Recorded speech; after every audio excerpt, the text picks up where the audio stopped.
welcome everybody. Thank you for coming out tonight. We're very happy to have Leanne and Leo Yep. here from the Better Business Bureau to present a scam prevention program at the Ayer Library tonight. It's a very important topic. A lot of people need to protect themselves, and we're hoping that you learned something today. And they're going to do a presentation for us, and I appreciate you guys coming so very much. Thank you. Great. All right, well, Melissa, thank you for inviting us here, first and foremost, to present information on scams, and to all of you for coming and taking time out of your busy schedule to come see us here at the BBB. My name is Leo Barreto. I'm with the Better Business Bureau of Central New England. I'm actually the account manager there. I want to talk about the BBB a little bit first. The Better Business Bureau is built on clarity, credibility, and trust. Values shaped by more than a century of service. For more than 100 years, local businesses have come together through BBB to elevate ethical business practices, strengthen consumer trust, and help marketplaces thrive. Working with businesses across North America, BBB provides standards, education, dispute resolution, and credibility tools that support ethical growth, strengthen local economies, and help consumers make confident decisions. Today, the BBB provides marketplace intelligence on more than 6.3 million businesses, including more than 380,000 BBB accredited businesses. BBB.org is one of the most trusted sources of business information online, receiving more than 2.4 billion data requests each month from search engines, AI platforms, and consumers seeking reliable information about businesses and marketplace trust. In 2025 alone, users accessed more than 226 million pages of BBB Business Insights. The platform maintains a domain authority score of 91 out of 100, placing it among the most authoritative and influential websites on the internet. Now, that is really just my long-winded way of saying that we're here to help you find businesses you can trust. At the Better Business Bureau, we believe in a fair, honest marketplace where businesses and consumers work together. Scams undermine and erode that trust and steal billions of dollars from you, the consumer. We offer a number of free resources to consumers. Some of them are on our table here at the back, and including the BBB Scam Tracker, BBB Profiles, and Scam Survival Toolkit. So how big is the problem? According to the Federal Trade Commission, $15.9 billion was reported in losses in 2025 so far. This is only the number reflected in reported scams. The actual number is much higher. In fact, the FTC estimates that when accounting for unreported incidents, the actual number for 2025 is $195 billion. Now, what we can talk about is what scams have you encountered? And I think Leanne has a story about one of the scams that we've encountered recently. All right. So I know we have just chatted a little bit about what kind of scams that you have encountered in your own personal life, but I think this one's also very relevant. So Carl had experienced trouble finding work and was open to job opportunities that offered good pay. He accepted an offer that arrived in a legitimate-looking email message saying he could earn money by evaluating the customer service he received while shopping at certain retail stores.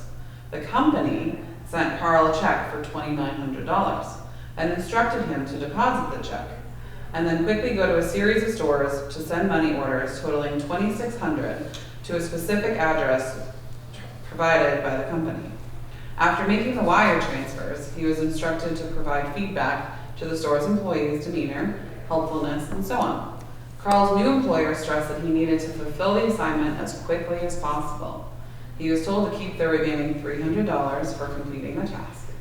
While Carl was ecstatic about the chance to make easy money, he wondered whether the offer might be too good to be true and called his bank to see if the check had cleared. When the bank representative told him it had, he immediately completed the wire payments, notified the company, and emailed his report.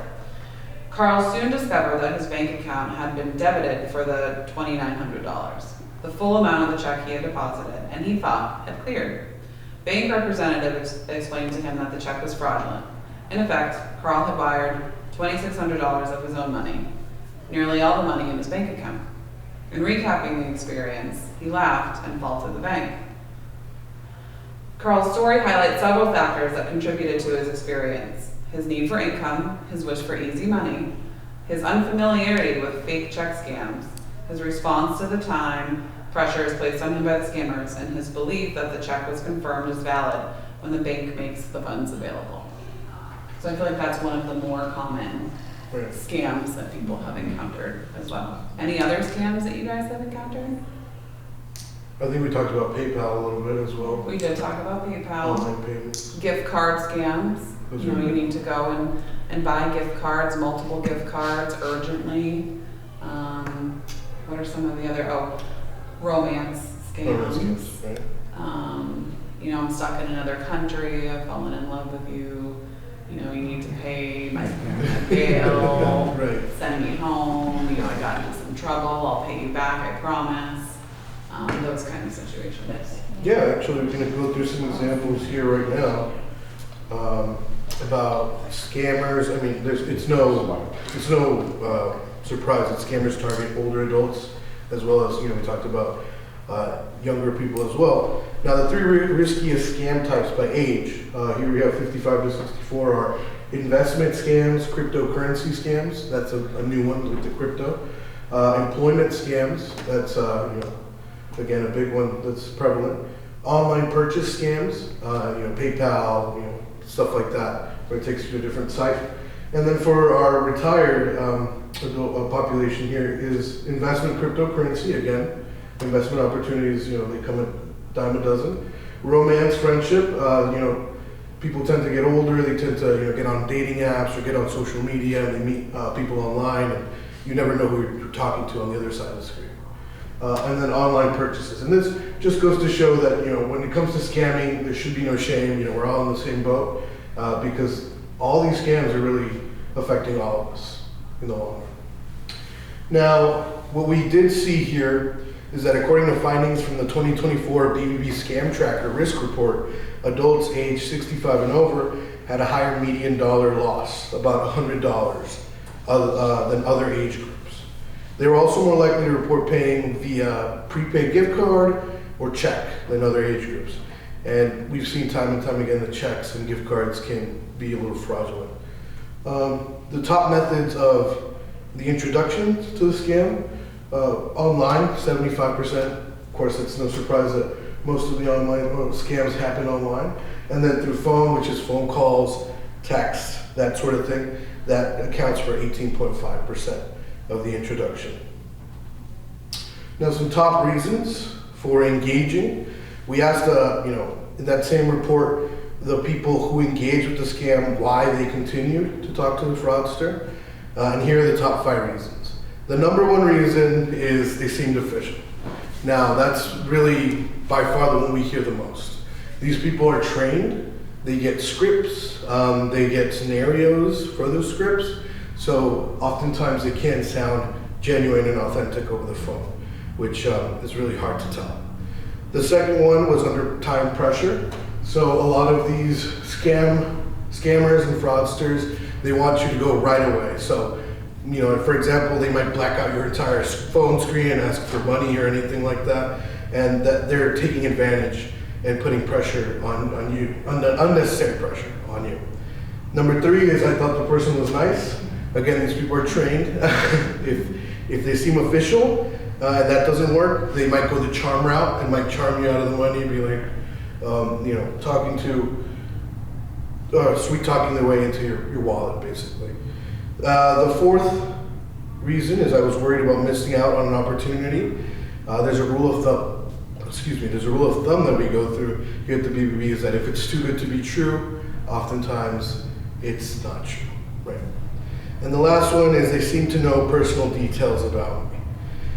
We live in an era where there's, you know, AI, technology, and stuff like that. Personally, I've done a Google search on myself, and I've found, addresses I used to live in or phone numbers that used to be my name. So when they provide something personal or a detail like that, you shouldn't be drawn to that a little more. So Keep your personal details personal. keep your personal details personal. That's the best one. Now, yeah, again, sometimes they're nice, other times they use threats to get your attention. So just take a step back, take a breather, and ask where your sense of urgency is. I don't know if it's my computer or your computer. I'm sorry, I keep starting. Oh yeah, and let's take a look at what you can do to protect yourself, your loved ones from scams. Much of it starts with knowing what risk factors make you a target for the scam. So the first tip is to focus on your financial health and knowledge on financial topics. Prior research has indicated that people who are under financial strain may be more susceptible to scams, especially scams that promise financial rewards or an opportunity to get out of debt. In our 2019 study with FINRA, which is the Financial Industry Regulatory Authority, we partner with them to provide these scam presentations and scam kit survivals.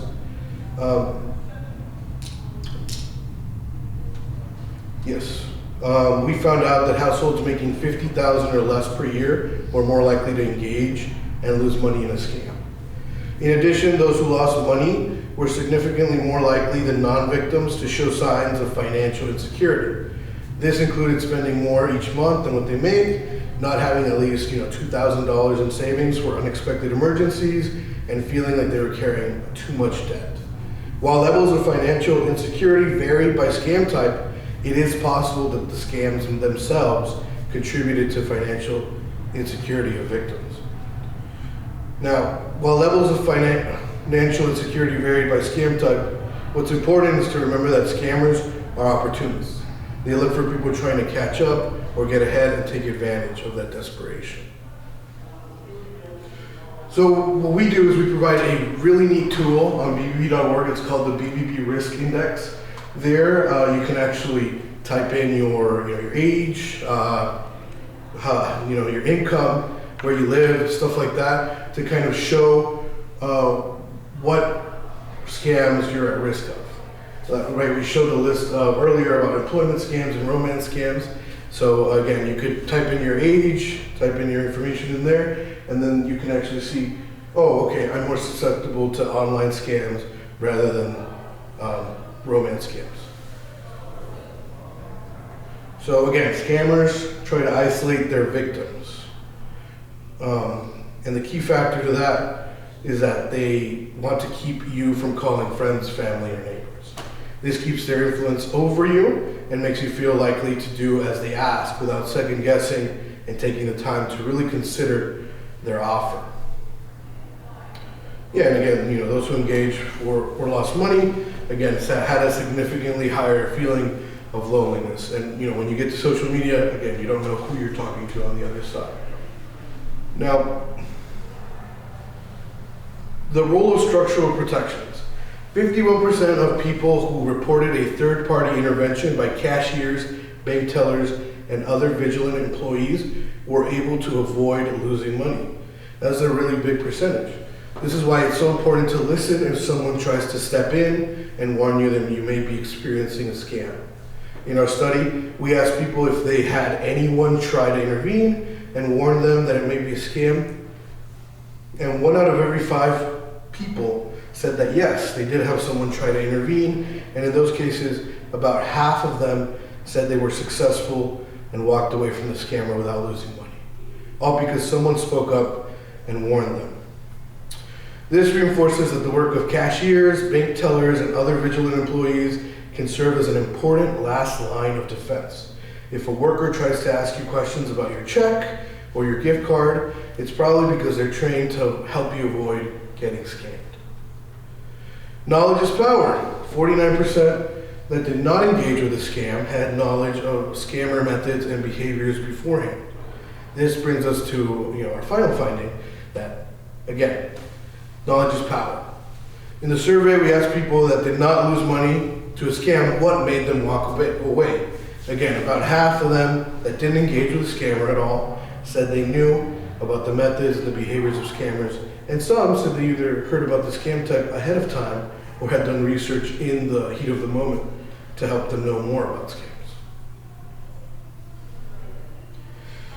Another key finding is that 73.9% of people that engaged and were not victimized, and half of the people that didn't engage at all, did so because they felt that in their gut that something wasn't right.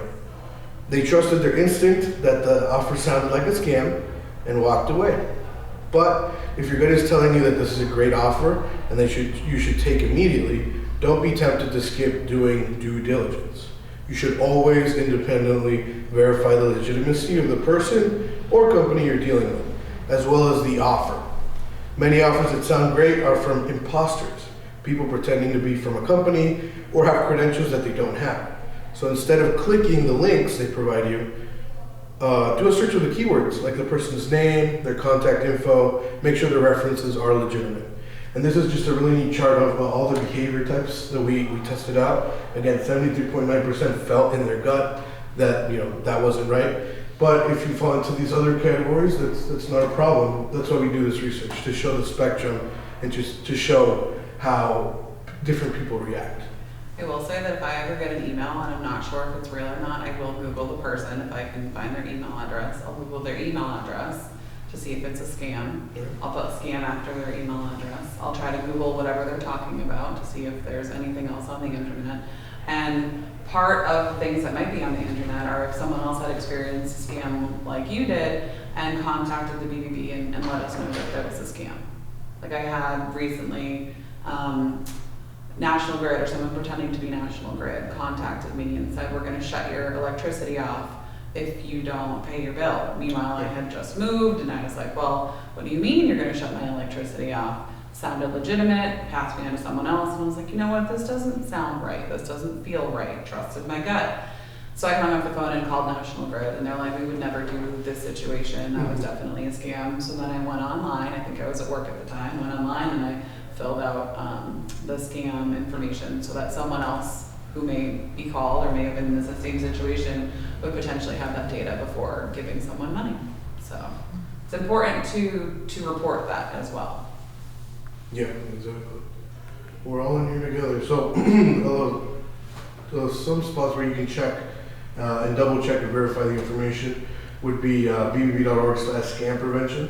So on that, we teach you a little bit about, but besides checking Google, because everything is on Google nowadays, where can you go to verify it? So bbb.org/scam prevention. If you've been scammed already, people often just leave it alone. They don't do anything. Sometimes they feel shame telling anybody else. We do have a survival kit for afterwards. So you may be that you need to change your passwords or your information. We do provide all that for free. bbb.org/scam survival kit. We recommend that you first have a solid knowledge of scammer behaviors, tactics, and common scenarios that are hotbeds for scammers. If you want to talk to someone about whether an investment opportunity is legitimate, you can call the 844-574-3577 on the other slide. This one? And yeah, that's for the financial regulatory authority. So we work in partnership with FINRA here, another non-governmental agency who does regulatory for that. Can I just, I don't want to interrupt, but where can we get that checklist? I believe it's in the. It might be on one of the pamphlets that we have. Because I'm looking for it, maybe I don't have the right one, because I would like those numbers. Yeah, if it's not there, feel free to take a picture or. Yeah, we can. I can send this slide to Melissa after, and maybe she can print it out. Mm-hmm. Yeah, that works. So 17, we'll remember slide 17, okay. All right, well, in addition to these great resources, we're a nonprofit, we're also a non-governmental agency as well. We also encourage you to start locally. So get in touch with your local BBB. Remember that when someone takes your money in a scam, it is a crime, so local law enforcement should be involved as well. When in doubt of which of these resources to use to check out a financial professional, you can always go to saveandinvest.org. While making sure a broker is registered doesn't guarantee that you'll be immune to fraud, it provides you the comfort of knowing that you're working with someone legitimate, a legitimate broker. For checking investment professionals and products, there's state securities regulators. Find the appropriate regulator using the map tool on saveandinvest.org. We have, if you want to check an insurance agent, you can look them up as well. And these are all .org and .gov websites, and we'll provide those resources as well when we send it to Melissa. So, yeah, I just wanted to show just a quick picture here of one of the FINRA resources, brokercheck.finra.org. It does look a little similar to the BBB site, but all great sites that contain that resources and that information are pretty straightforward. So here you can enter your state, the number of the firm, and the broker that you're trying to do research on. Guarding against scammers. So to summarize, here's some key tips to guard yourself and your loved ones from scammers. Number one, be especially wary of scams on social media and websites. Scams conducted online are especially risky for students and younger people. Before continuing a conversation about a great offer that you can't refuse, stop and walk away. Take just a moment to independently verify a person or business before giving over your personal information, just like Leanne said, or your money. If they are legitimate, the offer will still be waiting for you. And you can also search BBB Scam Tracker for keywords that describe the offer you've encountered. We hear stories all the time that people searched BBB Scam Tracker and confirmed their suspicions that the offer was a scam. Number three is don't let a scammer isolate you or make you feel alone. Instead, step away, contact someone you trust for their advice. They may have experienced something similar and may have some thoughts that can help. And remember, you can always call or email your local BBB and ask for a third-party opinion at absolutely no cost. If we can't give you an answer, we can tell you what to look for and how to verify the claim and where to go for more information.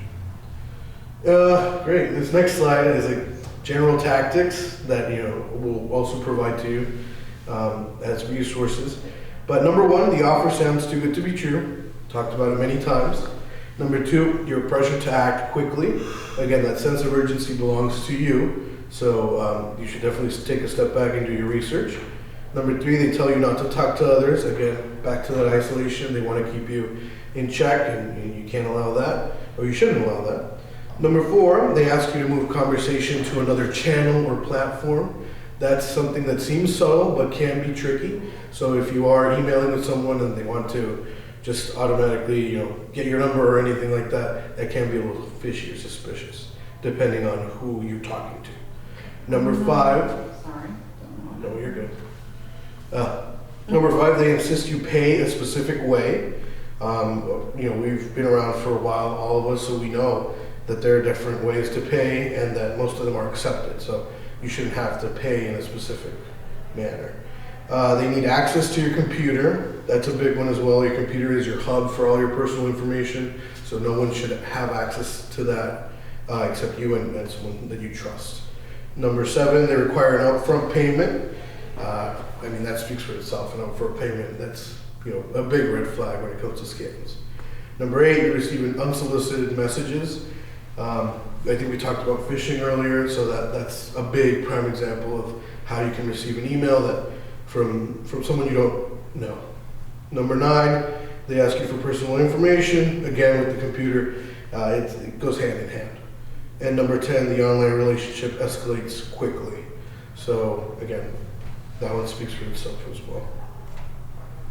Does anybody have any questions so far? No? I didn't know that we could go directly to the Better Business Bureau. I never knew that. Yeah, you can always give us a call. I just figured, I figured it out, I get off it, I'm done. Yeah. If you don't have anybody to call, by all means, you can always call So us. is this the local number that we can call? Yep. Yes, that is my direct line, or I think it's the office number and the this direct is line. direct, yeah. Yep. Yeah, Yeah. give us a call at any. Like I said, I had someone today calling to ask if the business was legitimate or not. So, and by legitimate, they meant a real business. I don't know, I think someone is changing the features. Whether or not that they were an accredited business and a business that could be trusted, because this was the one that had the issue with losing money from a fake franchise before. So, and we can always try to go online and see if there's a scam similar to whatever you're experiencing as well. So we have people that deal with scams, complaints, a little bit of everything. So we're definitely a resource. That's right, yeah. And then I do want to just stress enough the life cycle of a scam. We help with prevention, detection, and recovery. So prevention, again, you gain the knowledge. Not everyone is born with the knowledge, obviously. So you go to BBB Scam Prevention Guide, and that will give you, again, some red flags, what to look for. And then in the middle, we have detection, the scam tracker. So that can actually give you the ability to report on the spot when you're involved in a scam or you get a fishy text message or a fishy phone call.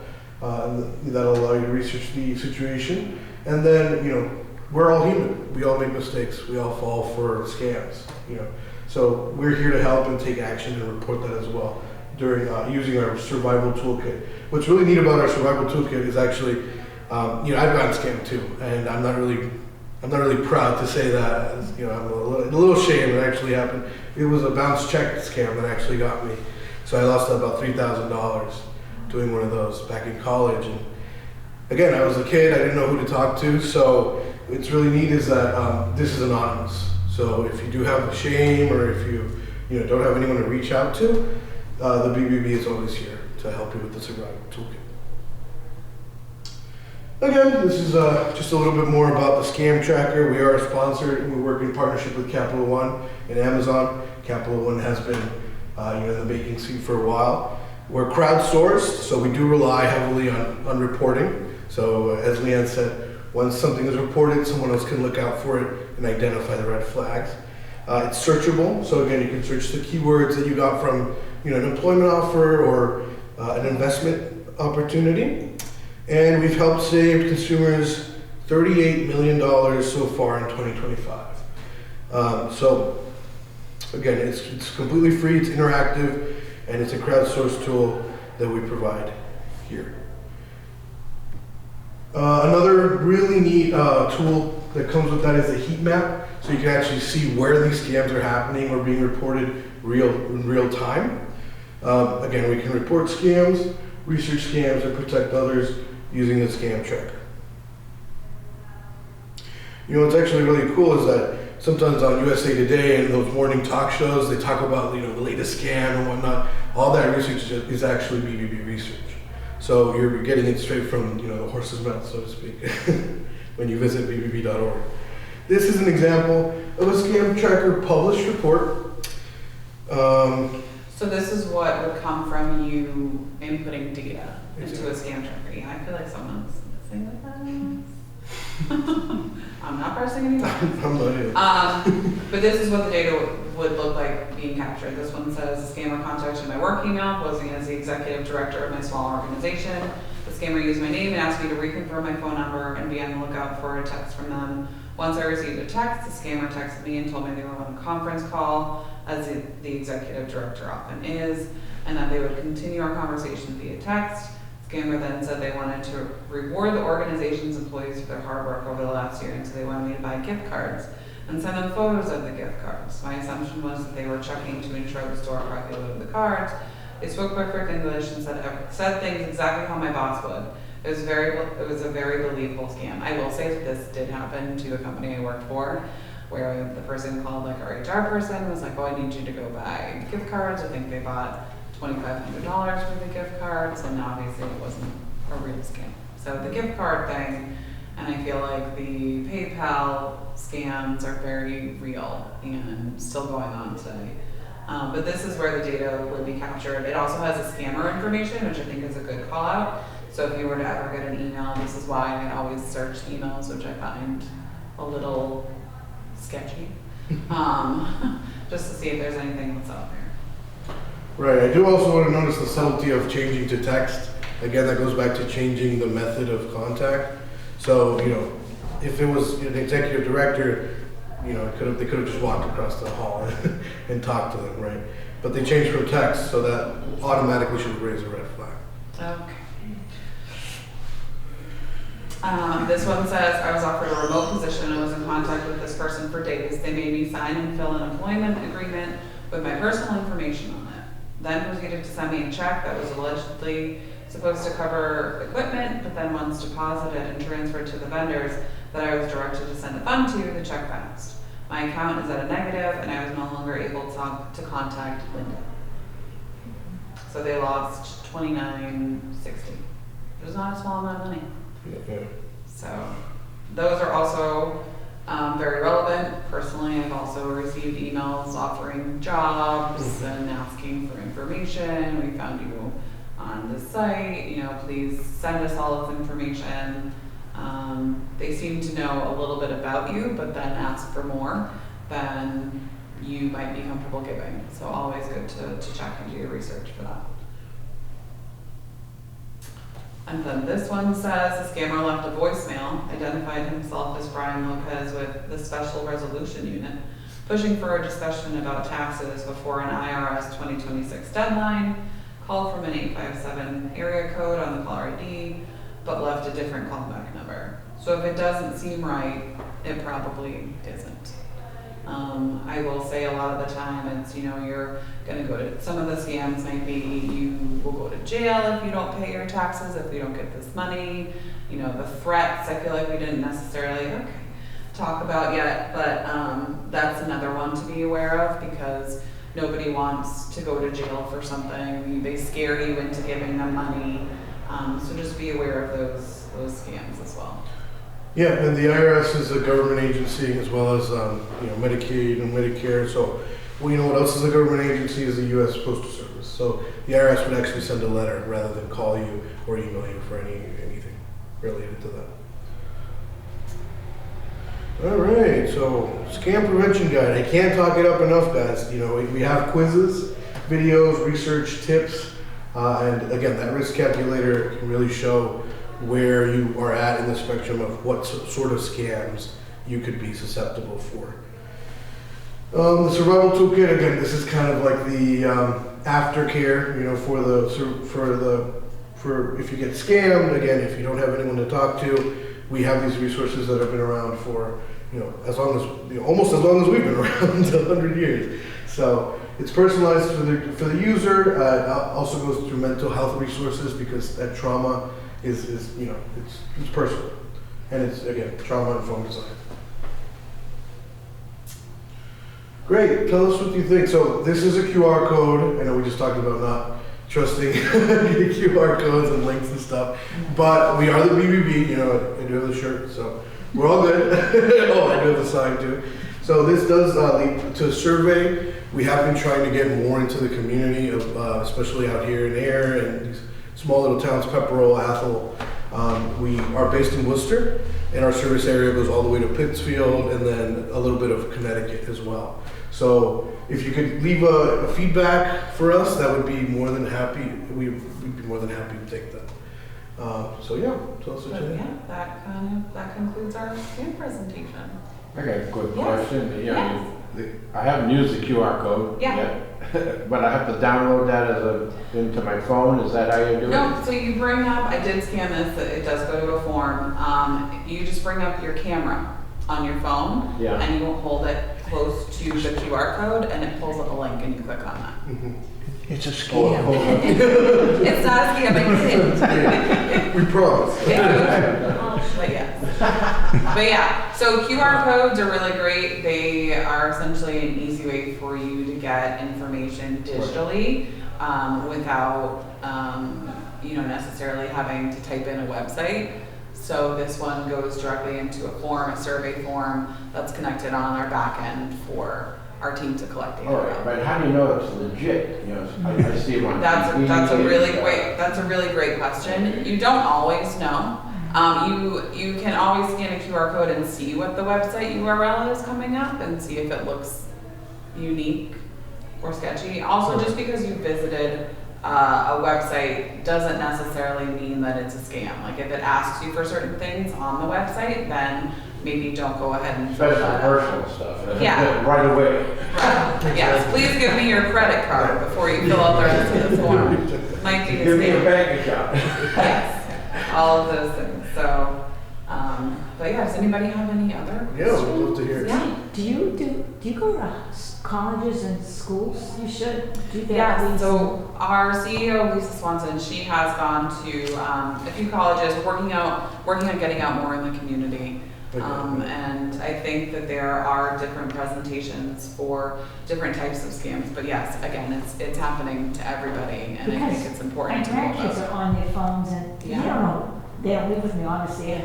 They just go crazy and they go into all these things like Yeah.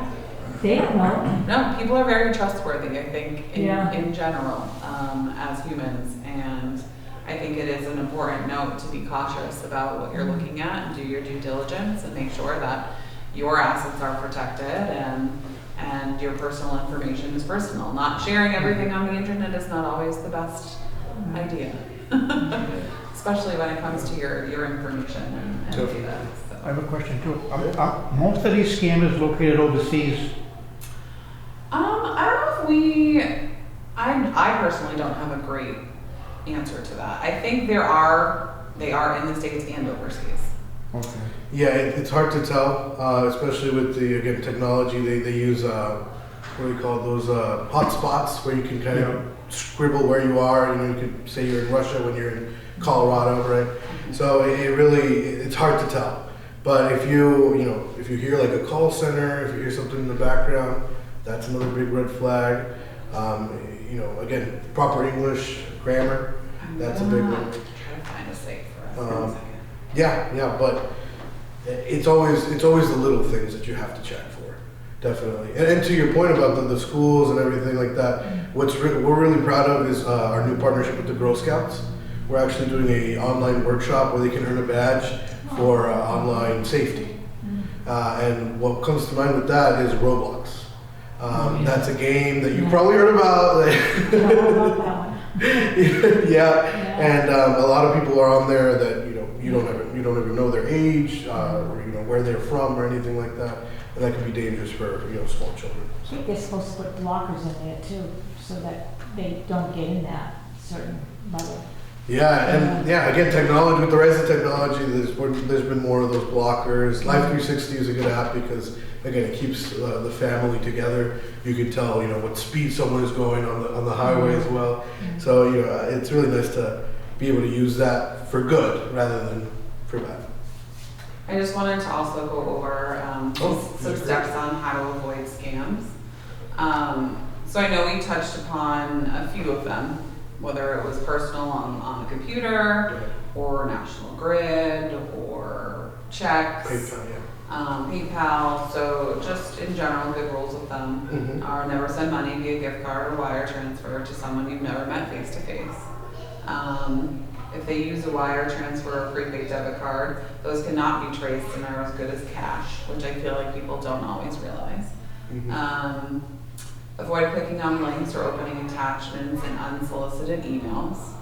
I will say that sometimes I do get some scam emails from some of our accredited businesses, so I'll reach out to them and let them know that maybe their email has been hacked. So just be aware if things seem a little bit out of the question. Don't believe everything you see. Scammers are really great at mimicking official seals, fonts, and other details. So like we said, sometimes the spelling will be incorrect or the wording will be off, or they'll put something in there that just seems a little weird. So just look for those like idiosyncrasies. Double check that your online purchase is secure. I always look for that little lock, or you want to look for the HTTPS in the URL. I didn't realize this, but the extra S is for secure. And it says the small lock icon on the address bar. And make sure that the company, you can always check on bbb.org to see if the company, one, is accredited. If a company is accredited and has the seal of trust, that means they've agreed to uphold our 8 standards of trust and are essentially who they are, and they'll do what they say they're going to do, and if not, then we can try to help mitigate that issue. And you can also read other people's reviews about the quality of merchandise to make sure that you're not buying cheap or counterfeit goods. Look for a brick and mortar address listing on the website and a working phone number, and take the extra step and call the number if it's a business you're not familiar with. Use extreme caution when dealing with anyone you've met online.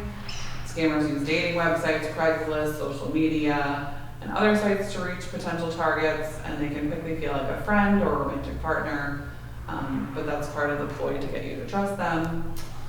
Never share personally identifiable information with someone who has contacted you and solicited, whether it's by phone, email, or social media, or even at your front door. I haven't heard of many people going to door-to-door scammers, but that would be pretty bold. But you never know. Resist the pressure to act immediately. Shady actors typically try to get you to make you think something is scarce or a limited time offer. They want to push their victims to make a decision right now before even thinking through it. You always want to ask your friends and family, like we talked about. Listen, I love a good deal as much as the next person, but it's okay to take a breather and research it and make sure it is legitimate. Whenever possible, work with local businesses. Like I said, check out bbb.org. We like to call it pre-purchase research before you're going to maybe do work on your home or find a plumber or a hair salon or anything like that. Just make sure that they're accredited because that adds more validity to their business. And we can assist with any issues that come up. And then be cautious about what you share on social media, which I did make that point before. But consider only connecting with people you already know. Check the privacy settings on all social media and online accounts.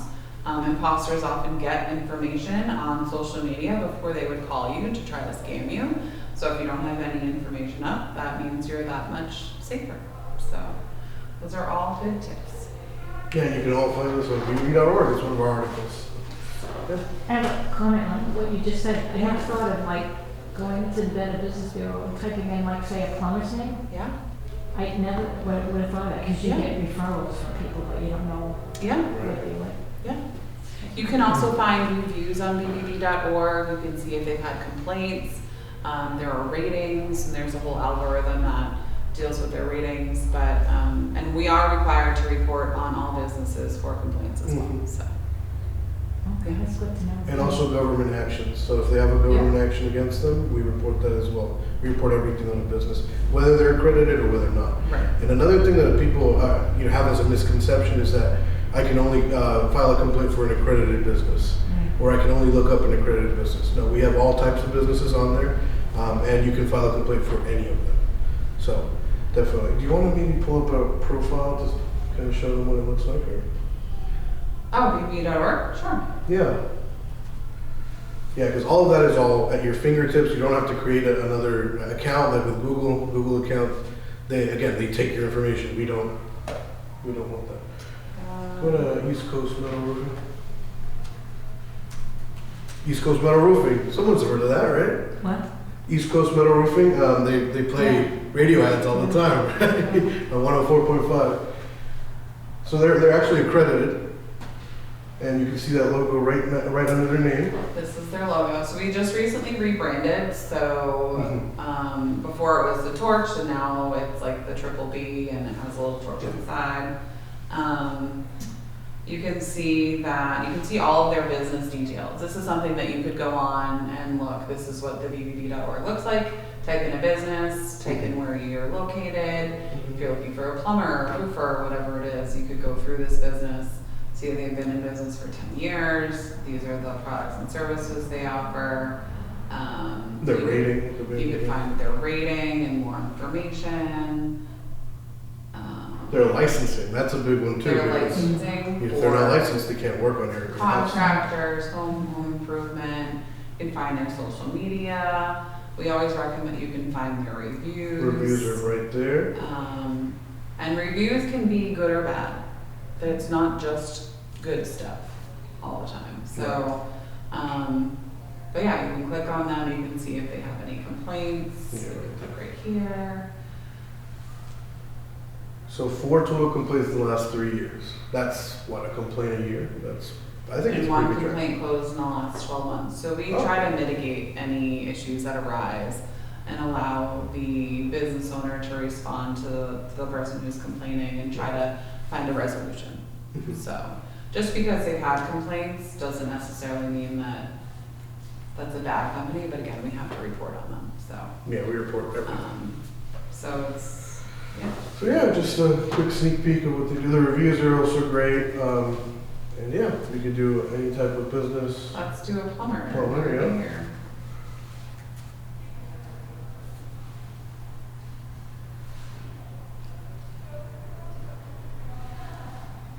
And one, so they.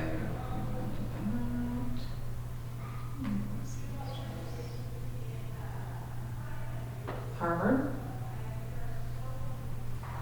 Oh, no. Yeah. We've got an A+ rating, 1 review, no complaints. So, Yeah, I can tell you.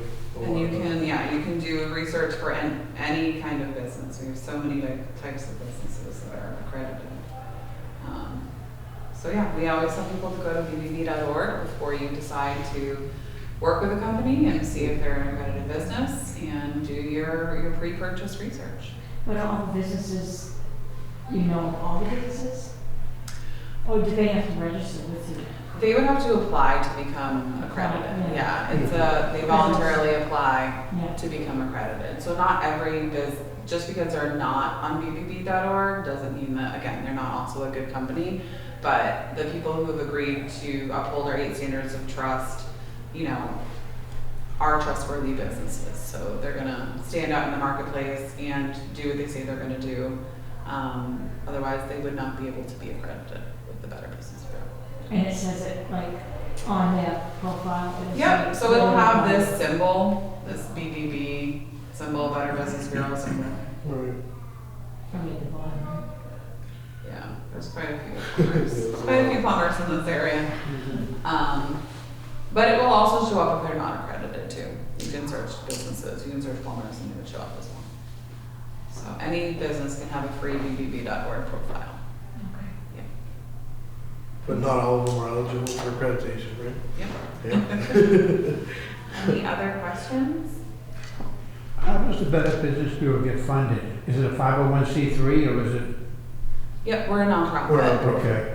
So yes, we are funded through our accredited businesses. Yes, board of directors also sponsor some scholarships as well that we do. So our accredited businesses, they fund our Consumer Education Foundation, which sponsors scam presentations, local scholarships, everything else, and it's all donation based. So Okay. yeah. One of the things I like to say if I feel like there's a scam situation or there's a business that's taking an advantage is, well, I'm going to report you to the Better Business Bureau. I feel like I've been saying that for 20 years to different things that have happened over the malicious things that have happened. I'm just going to report you to the Better Business Bureau.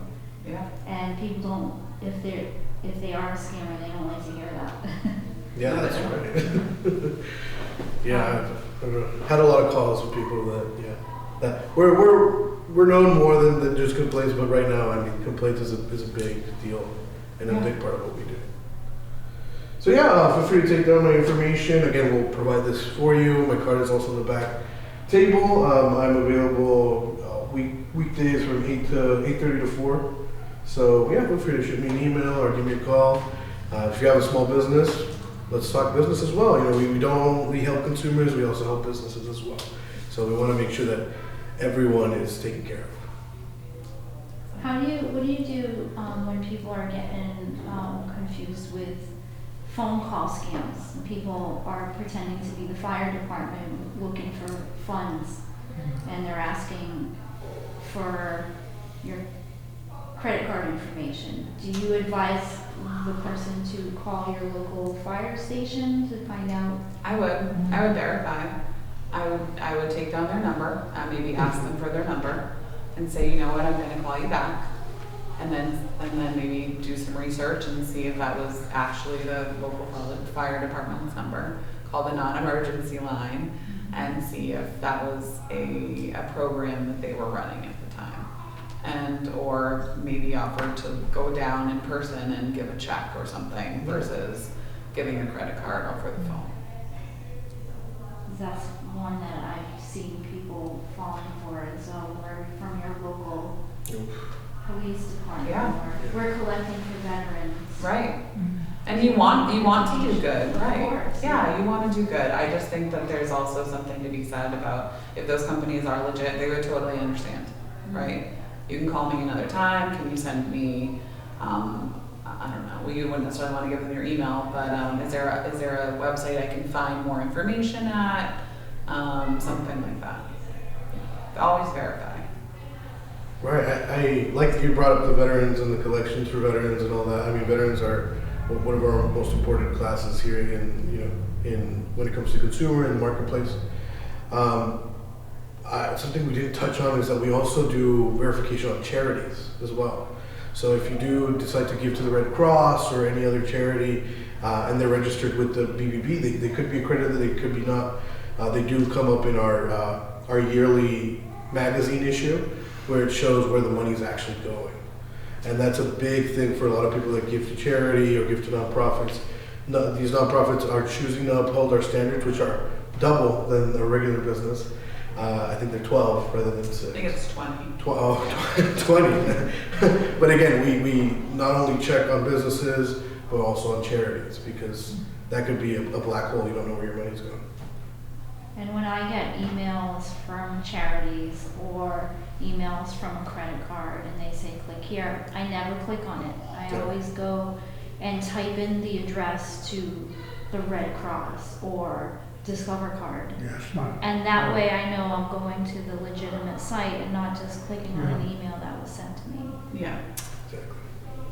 And always look for the little, like I said, the little walk and that extra S. Yeah. Learn something new every day. I might be jumping outside the box a little bit, but you're mentioning nonprofits. Some of them, is this across the country? You can check. Are you talking about Better Business Bureau? When you say local, it's just not Massachusetts, right? Are you talking about Better Business Bureau? Or businesses in general? Businesses in general across the country, we are gullible because we want to support, but sometimes they're from Texas or Virginia or BBB is nationwide. Okay, so you can check. I just did this today for someone. The company was down in Texas. So I looked the company up. So we could check it. Okay. You could check it. Yeah. And I guess just to go a step further and tell me if I'm asking the wrong questions, but we're gullible because we want to help and support, whether it's an election or to support the veterans. But how do I want to say this? If I can put this together, I provided some money to when I probably should have checked that out first, but I continually get, they're offering rewards. Yeah. Maybe $100,000.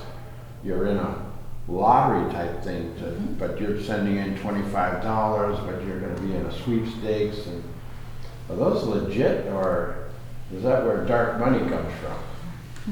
That's a great question. I don't know if I can answer that. No, I might be outside the box here, but I feel like Publishers Clearinghouse people know about, right? I think it's good, always good to do your research. I had someone call me telling me that, I won. And I was like, well, how can I win if I never entered? And then they continued, asked me what color car I wanted, what I was gonna do with the money. I just wanted to hear the spiel for a little bit, so I kept letting them talk. But again, things that seem too good to be true are probably too good to be true.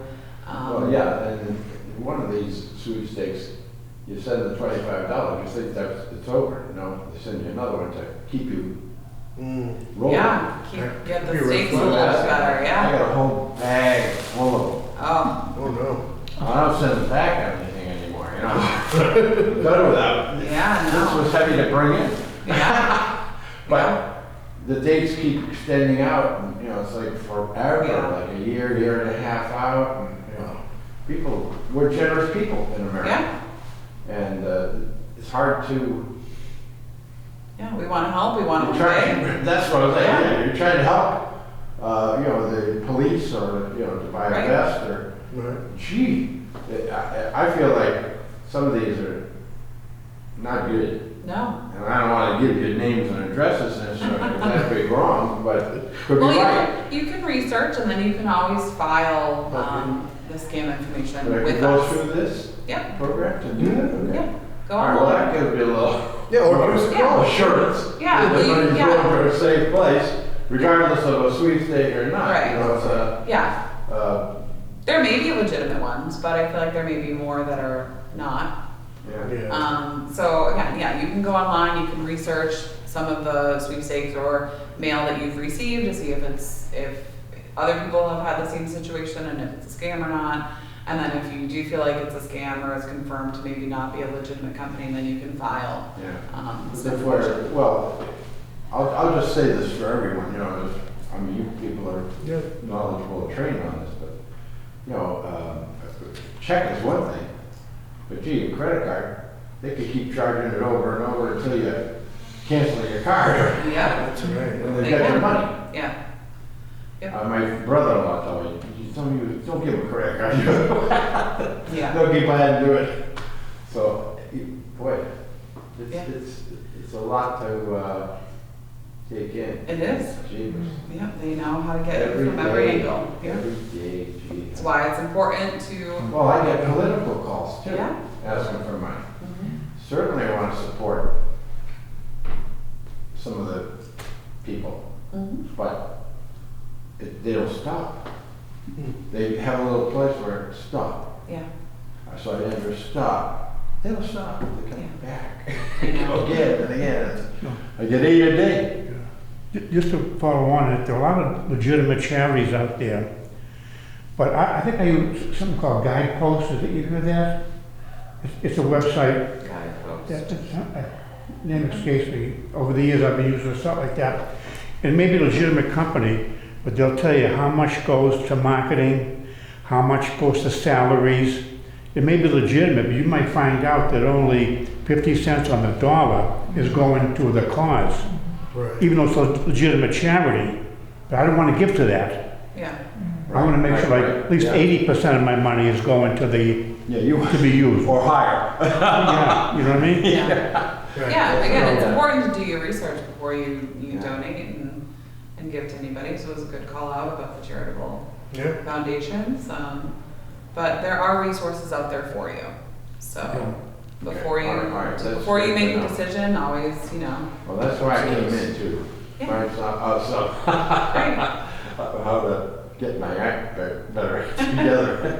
I love it. Well, thank you guys for taking the time to spend with Leo and myself. And if you need anything, our business cards are in the back, and we can go over some of the papers that we have. And then I'll send Melissa some of those slides that she could print out for you. We can come back and get those later. I think so. Yeah. Thank you so much. Thank you so Yeah, much. Thank you. And Thank you. teaching people, Thank you. of Thank you. course, Thank you. very important It to is very protect yourself and to be informed. Thank you.